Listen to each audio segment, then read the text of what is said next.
Good morning, and welcome to the First Unitarian Church of Des Moines. We are a community of children, youth, and adults bound not by creed, but by covenant. My name is Heidi Levine. My pronouns are she and hers, and I am a member of the celebrant team. Our church is located on lands that are the traditional territory of the indigenous Iowa and Sac and Fox peoples. Other than those of us descended from those indigenous peoples, we all arrived here from someplace else. As we enter this space, let us recommit to understanding the history of the land it occupies and to owning our part in the work of education, reparation, and healing. If you are here with children, feel free to keep them seated with you or take advantage of our space in the back of the auditorium where you and your child may play quietly with toys and books. Please silence your cell phones during the service, and if you are joining us on Zoom, please make sure your mic stays muted throughout the service. Our speaker this morning is my housemate and soulmate, Tim Wilson. Tim, him, has been a member of the congregation since moving to Indianola in 2015. Prior to that, we were members of congregations in reverse order in Iowa City, Rochester, New York, Blacksburg, Virginia, and Philadelphia, where we joined nearly 35 years ago. Tim has served many volunteer roles, including board president, stewardship, twice on bylaws review committees, and most recently served on the Ministerial Search Committee here at First Unitarian. He joined the staff as the first ever social justice coordinator at First Unitarian Church of Rochester and served on the host committee of the 2010 General Assembly in Minneapolis. Tim was born and raised in Storm Lake, Iowa. At the time of his birth, 3 of his 4 siblings were in high school and his father had just turned 50. He was an uncle at 9. Tim graduated with a BA from Northern Illinois University, where we met, and he earned a master's degree at Penn State, both in political science. He has worked primarily in nonprofit management, and he enjoys many forms of music and sports, particularly opera and hockey.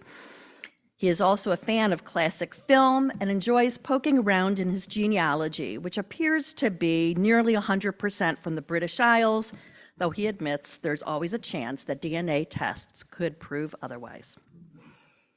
We have a spotlight this morning from Birch Spick on our faith formation programs for the fall.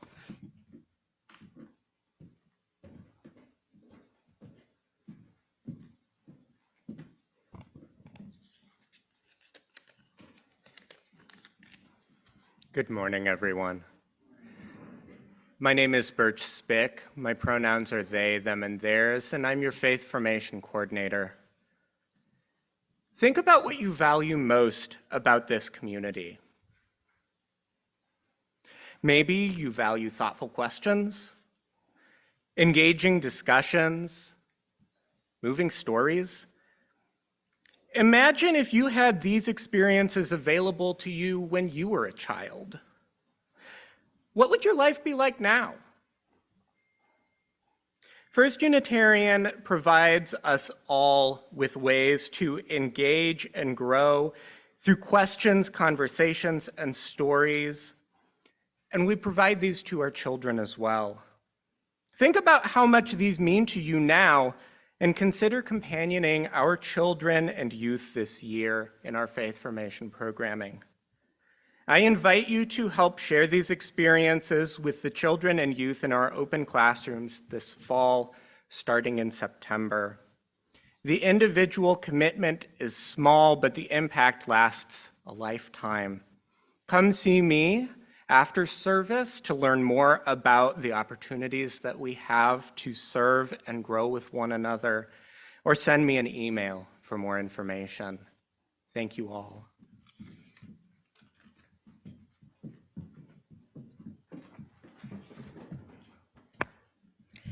Please join us 30 minutes after our service this morning for a follow-up discussion on the theme.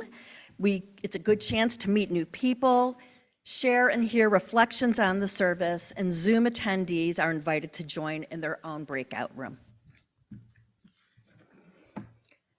Our chalice lighting words are from Eric Walker Wickstrom.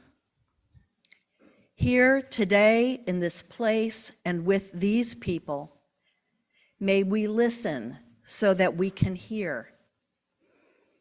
May we hear so that we can feel. May we feel so that we can know. And may we know so that we can change ourselves and this world. May this chalice we light our way.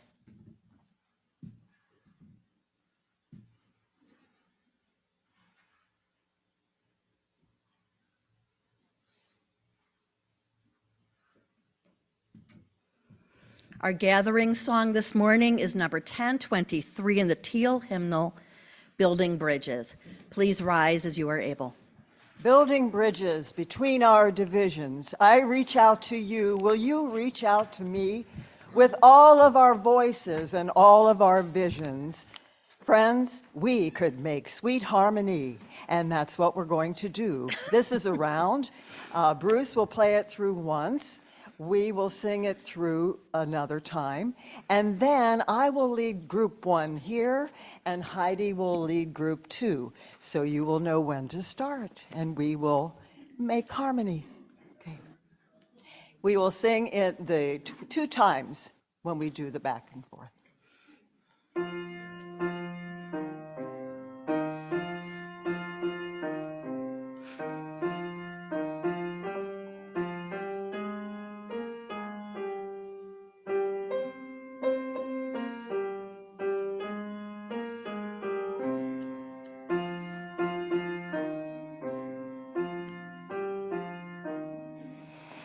Building bridges between our divisions, I reach out to you. Will you reach out to me?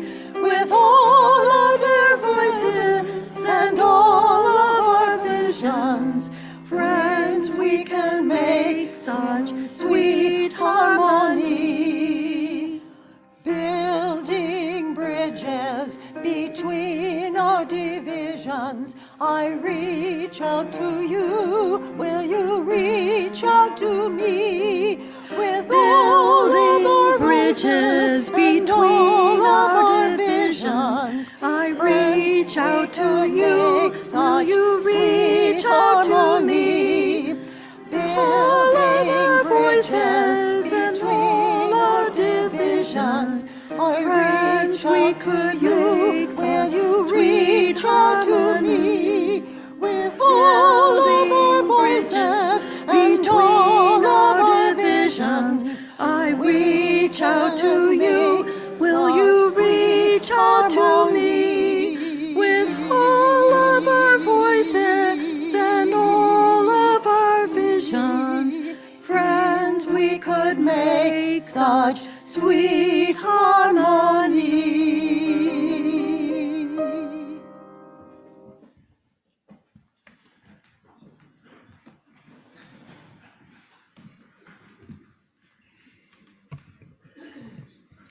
My name is Barb Glass. I'm part of the pastoral care team. My pronouns are she, her, and hers. I invite you to join in a spirit of meditation, reflection, or prayer. Take a moment to get comfortable with where you are seated. Feel your feet on the floor. Relax your hands in your lap. And then take a few deep breaths with me. Breathe in. Breathe out. Breathe in. Breathe out. Breathe in. Breathe out. Let us hold silence together for a minute.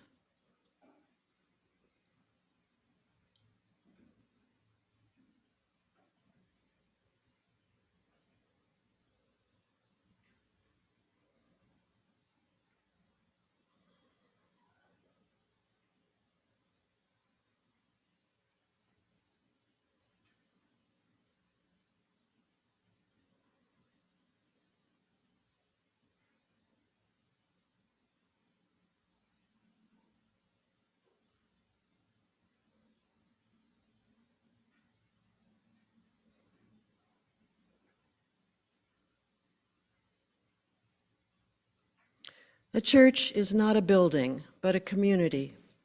As a community of human hands and human hearts, we come together to share our laughter and our tears, and to bear witness and minister to one another as we struggle with life's sorrows and celebrate life's joys. From Jill Mosier, a retired teacher. We lift up and celebrate all of the students returning to the classroom, and to our teachers, professors, classroom aides, bus drivers, and support staff, and all who impact children's lives and learnings through their work. We applaud you and extend our deep appreciation for all. May your year be enriching and rewarding. Sarah Lauer has a message to share from her father, Mike Lauer.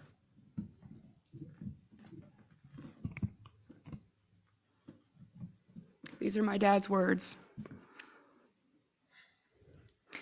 I have a joy and a concern to share. On August 11th, I received an additional diagnosis of plasma cell leukemia. This is a rare and extremely aggressive form of multiple myeloma. This week, we began an added treatment for the plasma cell leukemia. Realistically, we hope for at least 6 months, but it's not realistic to hope for more than a year at this point. The joy is that it looks like I should have many months to spend time with family and friends. Hopefully, coming back to church is possible.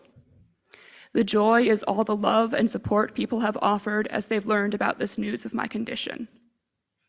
The joy is being part of such a spectacular community of souls and hearts and minds with such deep compassion and caring and love. It's humbling to be on the receiving end of so much grace. My love to everybody.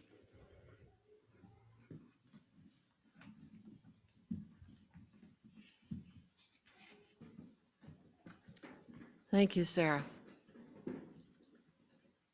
Let us now share the names of anyone we know who could use some special care and attention. And I might add to this, which isn't in the script, extra affection. May you call the name out loud or type it into the chat. As we share these names, may the love of this community hold them all. Mike, Karen, Sarah.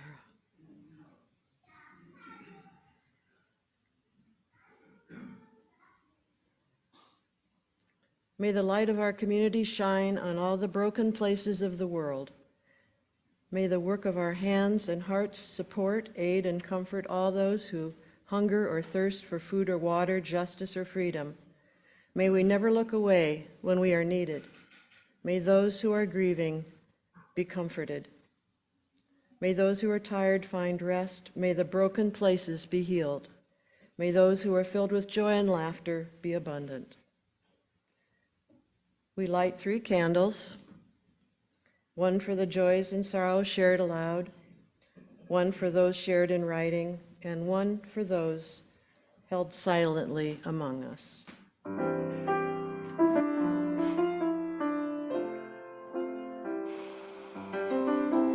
Comfort me, comfort me, comfort me, oh my soul. Comfort me, comfort me, comfort me, oh my soul. Sing with me, sing with me, sing with me, oh my soul. Sing with me, sing with me, sing with me, oh my soul.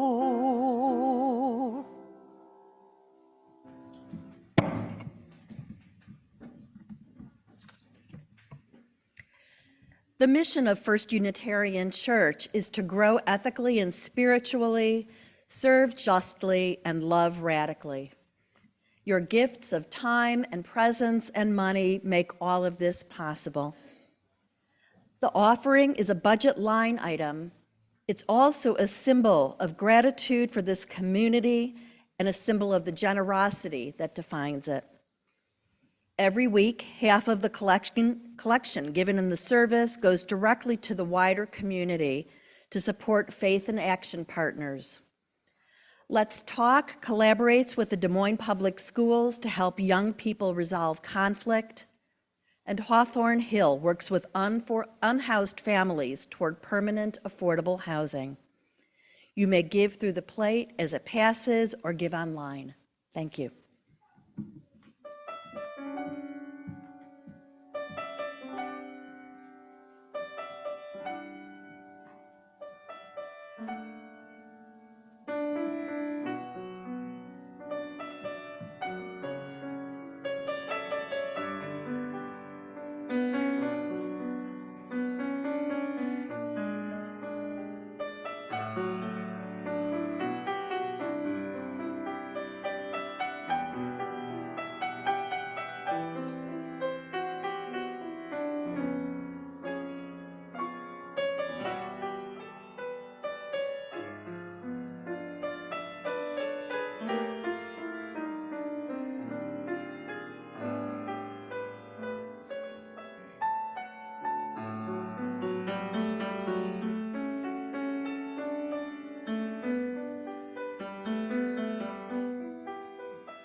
Our first reading is Come to Church Anyway by Victoria Weinstein. Last Sunday morning, I picked up the phone in the office at the Unitarian Church of Baton Rouge, Louisiana. After I said, "Good morning, Unitarian Church," a woman's voice said, "Good morning. Can you tell me what the topic is this morning?" Uh-oh. I thought real fast and said, "The topic is come to church anyway. Come no matter what the topic is, because your church needs you and you need your church, and it doesn't matter what the preacher's going to say." I was the preacher that morning, and I knew it was true. The woman patiently waited while I finished my enthusiastic pitch, winding down by lamely adding, the topic is actually on resilience. "Thank you," she said, and hung up. I'm glad she had a good sense of humor and was nice enough to greet me enthusiastically at the coffee hour after the second service. I had told this story to the congregation as an introduction to the offering, and she was a big enough sport to get a kick out of it and to thank me for urging her to come anyway. Sometimes I wish we could do away with advertising sermon topics in advance altogether and just say for every week, today's sermon is called Come Anyway.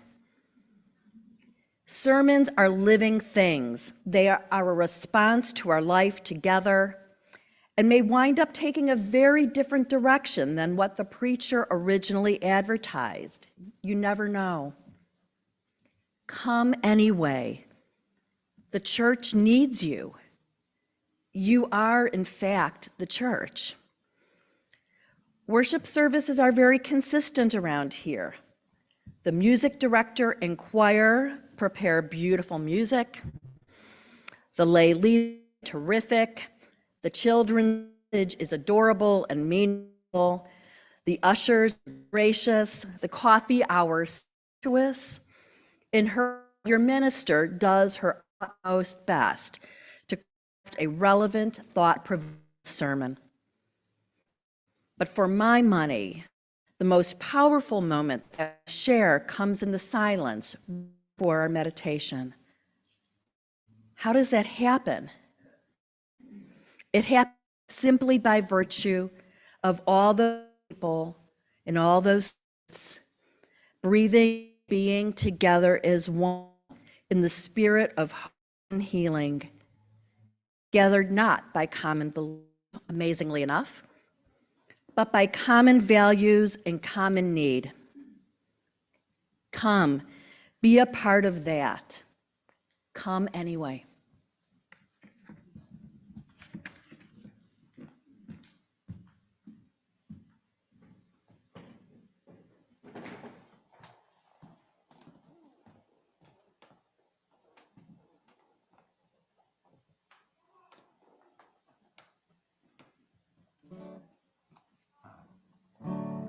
Bob Dylan sends his apologies.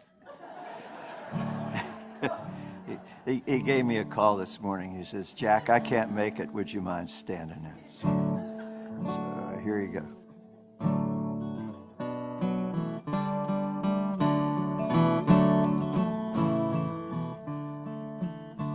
Come gather round people wherever you roam, and admit that the waters around you have grown, and accept it that soon you'll be drenched to the bone.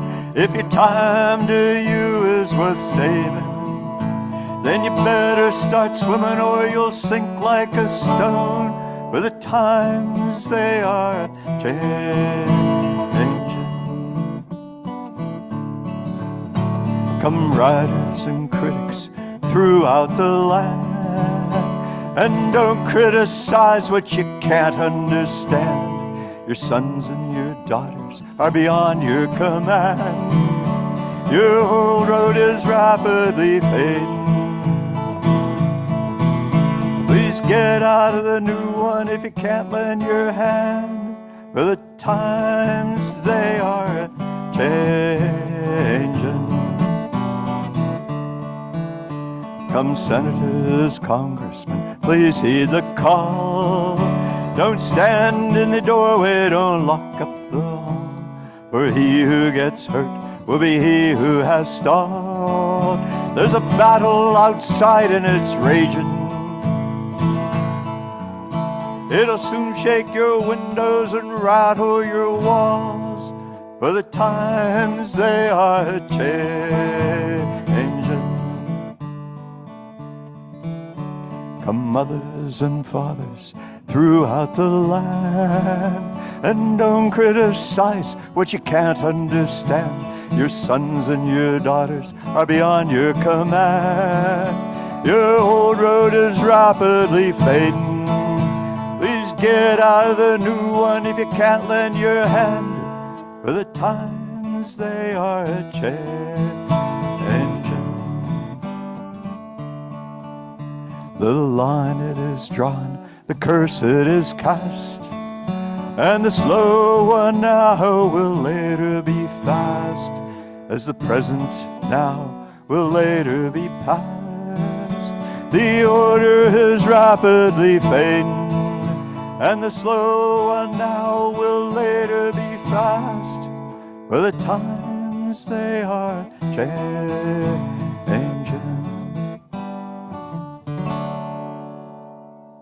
Thank you.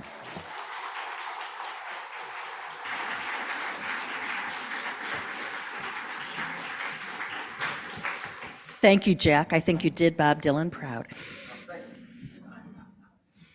Our second reading is The Task of the Religious Community by Mark Morrison Reed. The central task of the religious community is to unveil the bonds that bind each to all. There is a connectedness, a relationship discovered amid the particulars of our own lives and the lives of others. Once felt, it inspires us to act for justice. It is the church that assures us that we are not struggling for justice on our own, but as members of a larger community. The religious community is essential For alone, our vision is too narrow to see all that must be seen, and our strength too limited to do all that must be done. Together, our vision widens and our strength is renewed.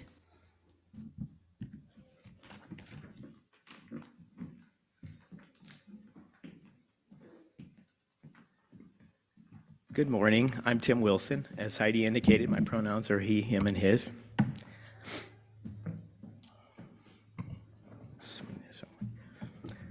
Those of you who were here for Heidi's sermon back on June 11th got a review of my UU history, and her introduction provided reminders and more details.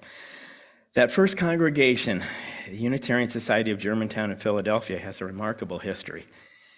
And they are, coincidentally, in the middle of a 2-year interim ministry themselves. Founded in 1865, the congregation is only 12 years older than ours. But even at the point that Heidi and I joined in the late 1980s, long-timers spoke of the ministry of Reverend Max Dascom, hired as the U.S. entered World War II and remaining for 22 years until 1964. He was revered as a minister who did regular home visits, started a civil rights committee, built membership to 700 with an overflowing religious education program, and accomplished many other wonders. Yes, that Max Dascom was one remarkable preacher who could do everything apparently except preach. You see, Max's most notable legacy was the institution of something called the ecumenical pulpit, which involved a remarkable parade of guest speakers of the time, including Adlai Stevenson, Reinhold Niebuhr, Paul Tillich, Howard Thurman, Karl Barth, and in the last year of his life, prior to being slain in Selma, James Reeb. Wow, indeed. I remember that on a few occasions I got to stand in the pulpit, next to which was a plaque that is still there today, inscribed with the words, "The Reverend Dr. Martin Luther King Jr. preached from this pulpit on Sunday, December 11, 1960. Oh my God, it still gives me chills to remember that. How did that tradition of perpetual guest speakers come about? It seemed back in 1942 that congregation, in grief at the end of the life of longtime ministry of Reverend William Sullivan, just could not find any other Unitarian ministers up to the lofty sermon standards of Reverend Sullivan. So rather than hire someone and nurture and support their ministry and encourage their sermonizing, they gave up and hired ringers at what must have been a pretty steep cost, managed by a caretaker/booking agent in Reverend Dascom, who preached rarely but provided what was apparently an extraordinary level of pastoral care and other aspects of leadership. By the way, Reverend Sullivan, he of unparalleled sermonizing, had died 7 years before the hiring of Max Dascom. So they went through a series of ministerial auditions of folks who just fell short of expectations, and all the while, the church's membership languishing in the throes of the Great Depression. We all know that ministers come and go. A Pew Foundation survey last year among all U.S. religion denominations about attitudes toward new clergy found that the number one reason people don't like their new minister, and second wasn't even close, the number one reason people don't like their new minister is they aren't the old minister. Okay, I made that up, but I don't doubt that a real survey would come to a similar conclusion. For us here at First Unitarian in Des Moines, in a couple of years, as plans stand now, we'll have a new settled minister. Now, you may find that you aren't really liking the new minister after a while, or once they start, or before they start, when you find out they aren't the gender, race, or ethnicity, or age you had hoped for, or you approve of their ethnicity, but their appearance doesn't match your view of what a person of that ethnicity should look like. If so, here's the suggestion. Instead of checking around to see who's sharpening their pitchfork or dipping a torch in kerosene, look for people around you who are smiling, those who seem at least metaphorically to be snapping their fingers and dancing to the style, words, and actions of the new minister. Ask them what they see that you don't. What interactions have they had that make them see the minister differently than you do? And appreciate that they are indeed meeting at least some of our needs. In her final sermon here, Reverend Victoria Safford implored us to heed the advice of Jesus and others to love with heart, mind, soul, and strength, and let go of your need for results and perfection. She went on to say, it is hubris to believe we can control anything. Love anyway, shine anyway. Do you realize that per the definition of membership adopted at this spring's annual membership, 292 members have left the congregation since Reverend Mark Stringer, since his departure through death, relocation, and assorted other personal decisions? This number would be more alarming, except that it is in line with what's happened across most denominations between the pre- and post-pandemic worlds. This means that over half of who we were in 2017 are not part of the current membership. In that same time frame, the congregation has gained 72 members, meaning that 1 in 9 of who we are today never heard Mark Stringer speak. We heard a lot about pronouns, including we, back on July 9th, from Nancy Harris. I'll get back to that, but let me first do a quick review of our own recent ministerial history as a refresher for those who've been here the whole time, and an update for those who have not.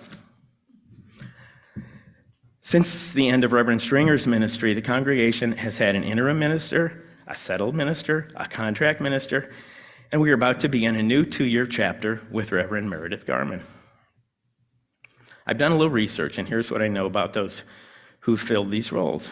Reverend Stringer moved on to a job as the state director of the ACLU, a much more powerful platform for progressive advocacy and change than this pulpit could ever offer. Most were sad to see Mark go. Most, but not everyone. Over his 16 years of service here, many came because of him, but no doubt some left because Mark wasn't what they thought we needed, or at least not what they needed. Reverend Jennifer Brooks was with us for 2 years as interim following Mark Stringer. Reverend Jen moved on to serve as developmental minister at the UU congregation at Shelter Rock in New York, and after 4 years in that role, she's now moving on to an interim role at the UU Fellowship of Harford County in Maryland.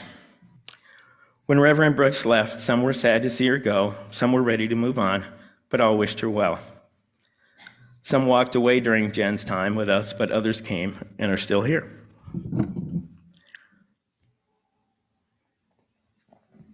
Next, Reverend Amy Petrie Shaw joined us as our called settled minister. The congregation that constituted we at that time approved the decision to call them overwhelmingly. Alas, for myriad reasons, that ministry ended in 2022. Since last summer, Reverend Petrie Shaw has been serving the UU congregation in Venice, Florida, following the 8-year ministry of that congregation's first settled minister. And they continue there as the congregation moves into search mode for a settled minister. When Amy left, some mourned, some were relieved, and we all wondered what was next. Again, some members left the congregation during Reverend Petrie Shaw's time here, while others were drawn to us and are still here. At the point of Reverend Amy's departure, it was too late in the denomination's ministerial matching process to find an interim. The board was in constant contact with the UUA to figure out what we needed and then hope someone might meet that still vague description and be willing to come to Des Moines. In hockey terms, at that point, what we were hoping for was a third-line forward who could kill penalties. What we deserved was a late draft pick or player to be named later. What we got, folks, was Wayne friggin' Gretzky. Following a brief retirement, Reverend Victoria Safford resumed her ministry here for a year in a form and under a title that we in the UUA made up. Many tears were shed earlier this summer at Victoria's final service. I've not heard anyone that did not enjoy Reverend Safford's sermons, but surely someone was disappointed and felt her ministry did not measure up. And here we are now, on the cusp of a new 2-year Interim ministry with Reverend Meredith Garman. This is what I know about Reverend Garman. He's been a minister at 3 congregations in 3 states over the past 2 decades. I also know this about his ministerial history. Many people have loved his sermons, his pastoral and management styles, and no doubt his taste in shoes. Other people have not. Most have found him thoughtful, engaging, possessing great leadership qualities, and generally an asset to the congregation and denomination. But others not so much. The former camp probably contained some who said, "He's just what we needed," while the latter said among themselves, "Turns out he's not at all what we wanted." In her sermon last month, Nancy Harris suggested we as a congregation be intentional in focusing on pronouns, including we, as part of a common language about what could happen here, pointing out that we are committed to positive action, to encouraging each other, to extending the positive climate we currently own, to finding answers rather than finding fault.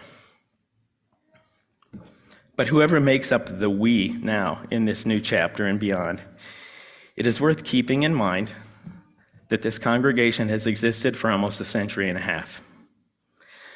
The collective decades of we, dead and living, has been one continuous community, fighting injustices, supporting progressive issues of the times, such as women's suffrage, civil rights, gay rights, protesting unjust wars.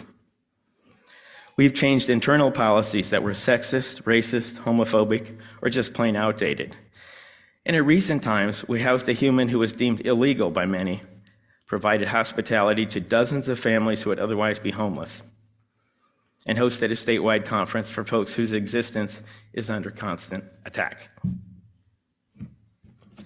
All of this went on among the we, who at the same time were bickering over budgets, arguing about signage and placement of poinsettias in the auditorium, debating whether this is in fact an auditorium or a sanctuary,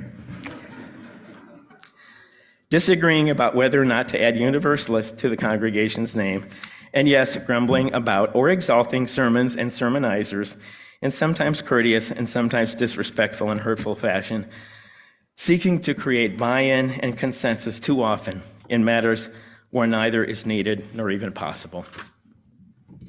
So let's be we. Not in the details and minutiae, which inevitably lead to disagreement, but in the things that matter, working to heal this hurting and beautiful world and being there for each other and for those who've yet to walk through our doors. Next spring, if we stick to the current plan, which we may not, will we really be ready? Who knows? The congregation will select a new search committee for a settled minister.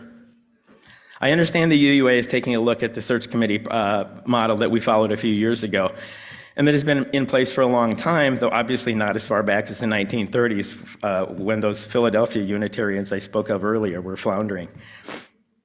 But in any case, we'll need a committee, and I imagine some of those folks are sitting here this morning. I say some because I hope at least one of them we haven't met yet. Whoever makes up that committee, it will take all of us, we, to help them discern the set of qualities most needed here in the next settled minister. There will be meetings, surveys, small and large gatherings, workshops, and probably potlucks as part of the process. It will be important for all of us to participate in as many of those as possible. Providing our honest, authentic selves via conversation, surveys, and actions will be critical. In fact, this will be the second most important thing we can do to prepare for the future of the congregation and the next settled ministry. The most important thing we can do during that time is to prepare to be disappointed.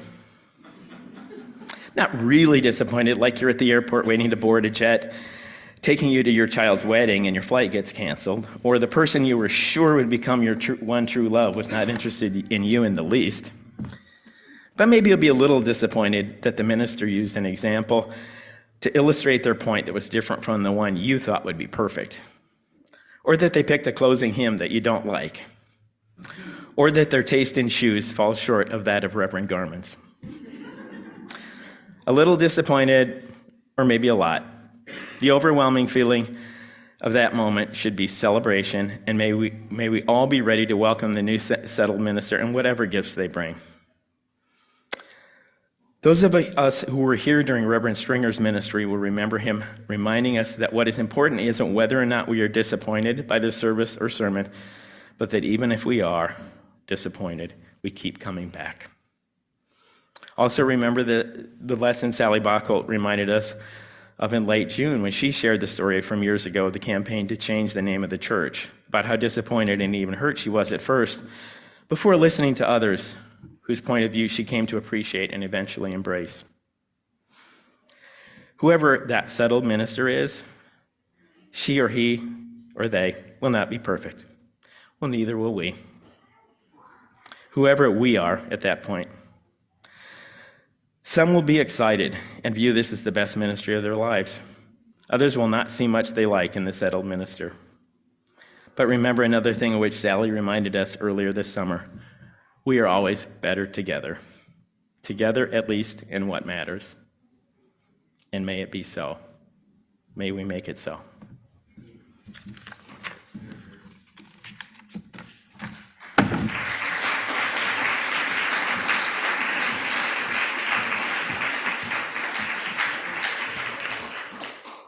Our closing song is number 146 in the gray hymnal, Soon the Day Will Arise. Please rise as you're able.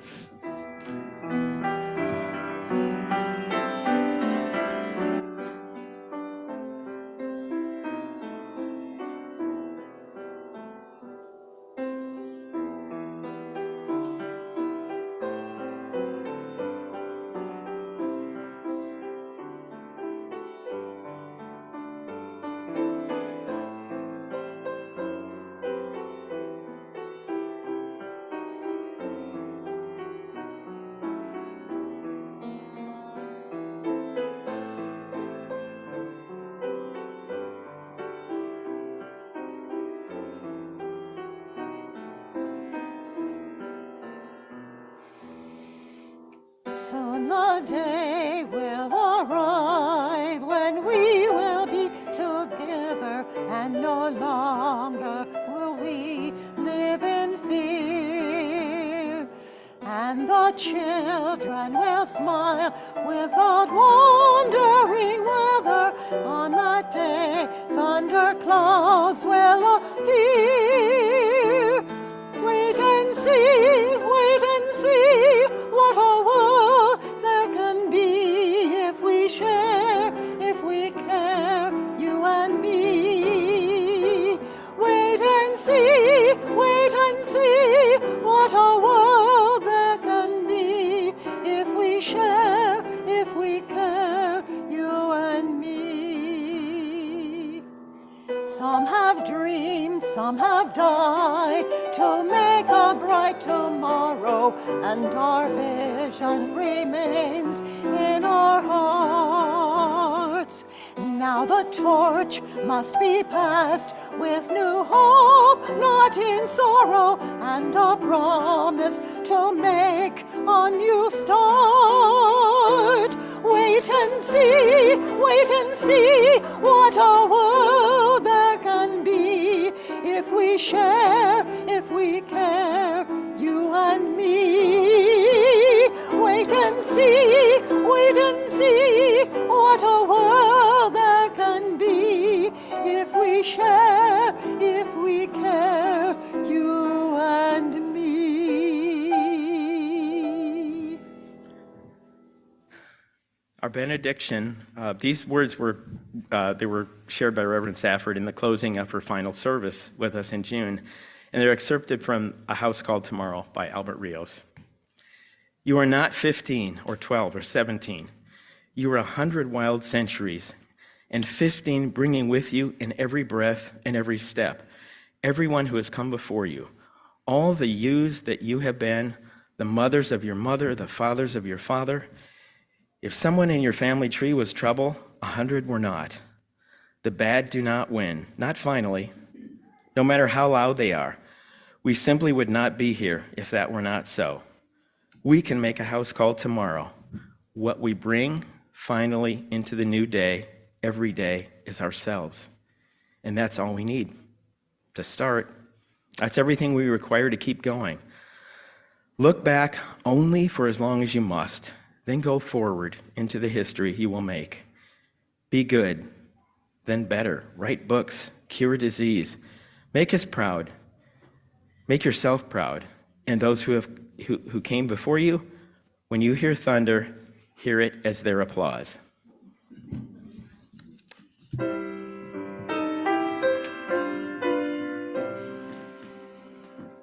Soul of truth, eternal goodness, sojourn with us as we part. Fill our minds with heart and ever.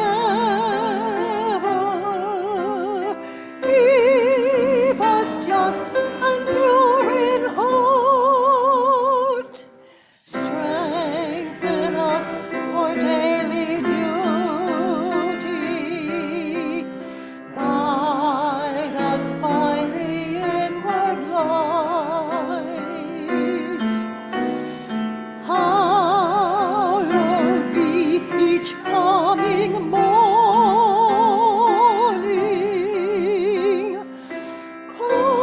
Calm and peaceful be each night.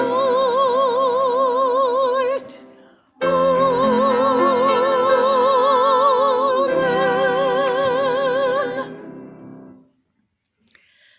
We extinguish this flame, but not the light of truth, the warmth of community, or the fire of commitment. These we carry in our hearts until we are together again. Service is ended. Go in peace.